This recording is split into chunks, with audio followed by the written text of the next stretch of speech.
Hatchet by Gary Paulson. Chapter 5. His eyes snapped open, hammered open, and there were these things about himself that he knew instantly. He was unbelievably, viciously thirsty. His mouth was dry and tasted foul and sticky. His lips were cracked that felt as if they were bleeding, and if he did not drink some water soon, he felt that he would wither up and die. Lots of water, all the water he could find. He knew the thirst and felt the burn on his face. It was mid-afternoon, and the sun had come up over and cooked him while he slept, and his face was on fire. Would blister, would peel, which did not help the thirst, made it much worse. He stood, using the tree to pull himself up because there was still some pain and much stiffness, and looked down at the lake.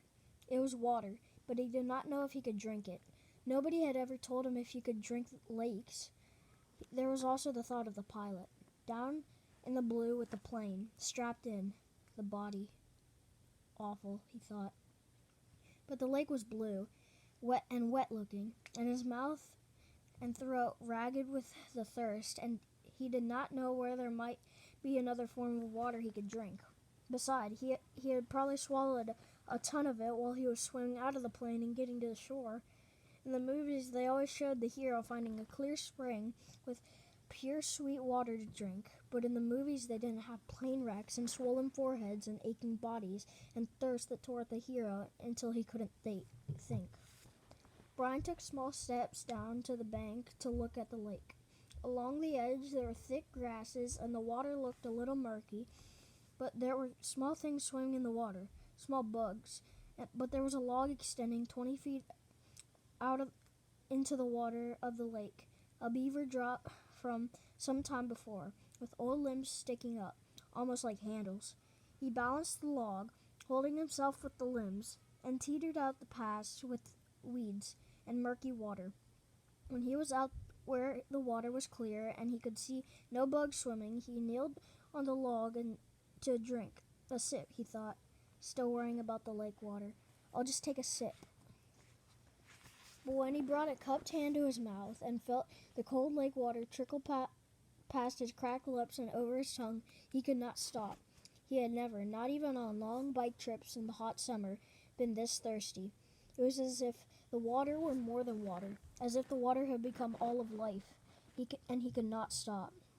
He stooped and put his mouth to the lake and drank, pulling it deep and swallowing great gulps of it.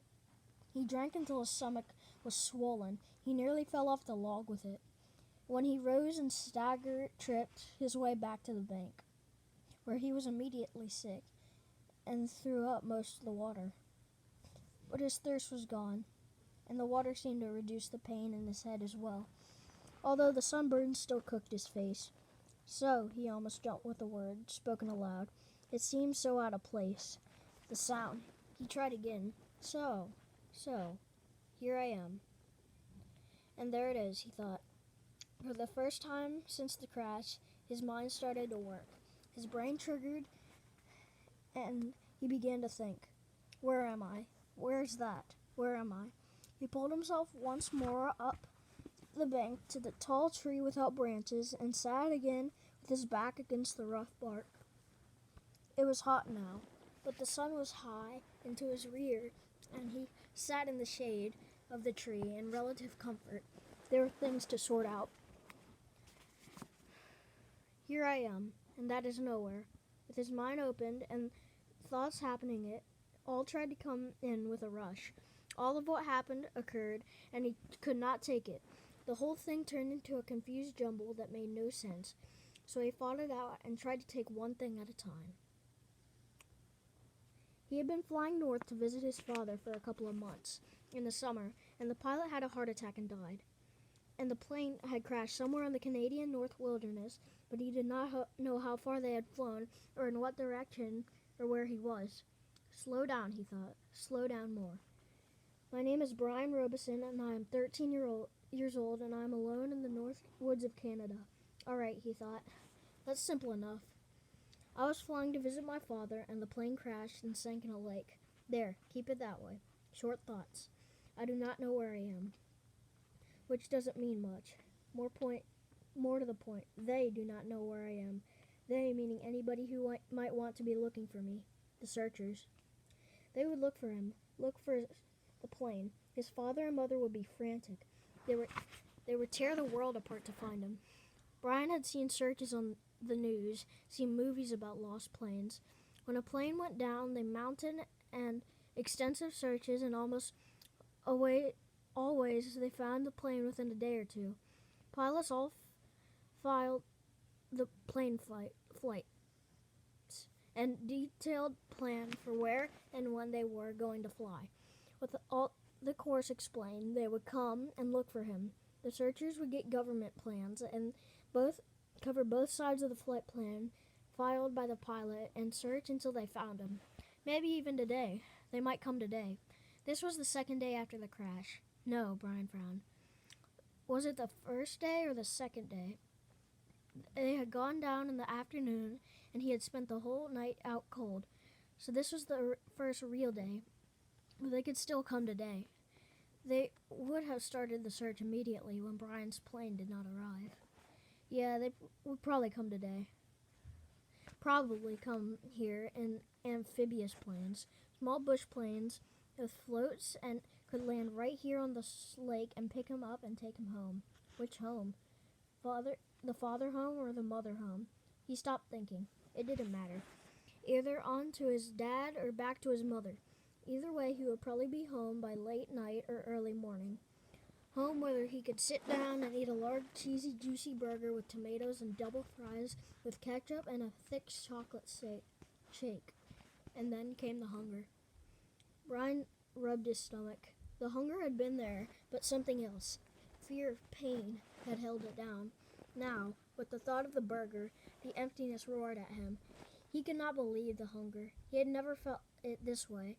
The lake water had filled his stomach but left it hungry, and now it demanded food, screamed for food. And there was, he thought, absolutely nothing to eat. Nothing.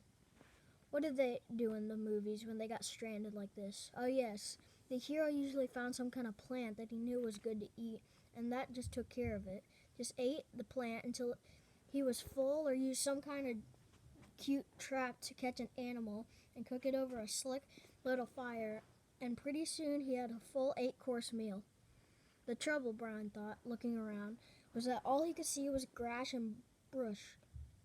There was nothing obvious to eat, and aside from about 1 million birds, the beaver, he hadn't seen animals to trap and cook. Even if he got out one somehow, he didn't have any matches so he couldn't have a fire. Nothing. It kept coming back to that. He had nothing. Well, almost nothing. As a matter of fact, he thought, I don't know what I've got or haven't got. Maybe I should try and figure out just how I stand. It will give me something to do. Keep me from thinking of food until they come to find me. Brian had once had an English teacher, a guy named Purpich, who was always talking of being positive, thinking positive, staying on top of things. That's how Purpich had put it. Stay positive and stay on top of things. Brian thought of him now, wondered how to stay positive and stay on top of this. All Purpich would say is that I have to get motivated. He was always telling kids to get motivated. Brian changed position so he was sitting on his knees. He reached into his pockets and took out everything he had and laid it on the grass in front of him. It was pitiful enough. A quarter, 3 dimes, a nickel, and 2 pennies, a fingernail clipper, a billfold with a $20 bill, in case you get stranded at the airport in some small town and have to buy food, his mother had said, and some odd pieces of paper. And on his belt, somehow still there, the hatchet his mother had given him.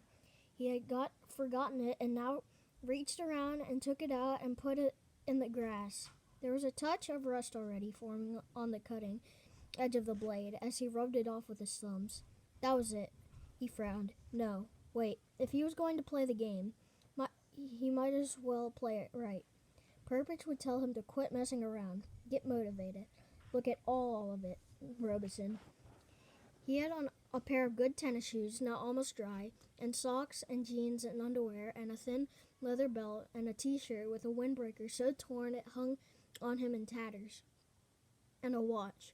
He had a digital watch on his wrist, but it was broken from the crash.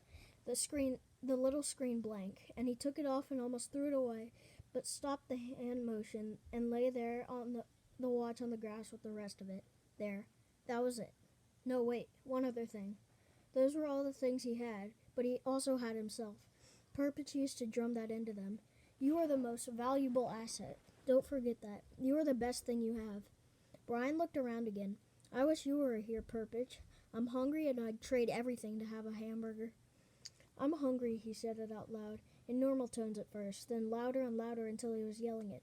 I'm hungry, I'm hungry, I'm hungry. When he stopped, there was a sudden silence, not just from him, but from the clicks and blurps and bird sounds of the forest as well. The noise of his voice had startled everything, and it was quiet. He looked around, listening with his mouth open, and realized that in all of his life he never had heard silence before. Complete silence. There had always been some sound, some kind of sound. It lasted only for a few seconds, but it was so intense that it seemed to become part of him. Nothing. There was no sound. Then the birds started again, some kind of buzzing insect, then a chattering and cawing, and soon there was the same background of sound, which still left him hungry. Of course, he thought, putting the coins and the rest back in his pocket and the hatchet in his belt. Of course, if they come tonight, or even if they take as long as tomorrow, the hunger is no big thing. People have gone for many days without food as long as they got water. Even if they don't come until late tomorrow, I'll be all right. Lose a little weight, maybe. But the first hamburger and fries will bring it right back. A mental picture of hamburger, the way they showed it in the television commercials, thundered into his thoughts. Rich colors, the meat juicy and hot. He pushed the picture away. So even if they didn't find him until tomorrow, he thought, he would be all right. He had plenty of water, although he wasn't sure if it was good and clean or not.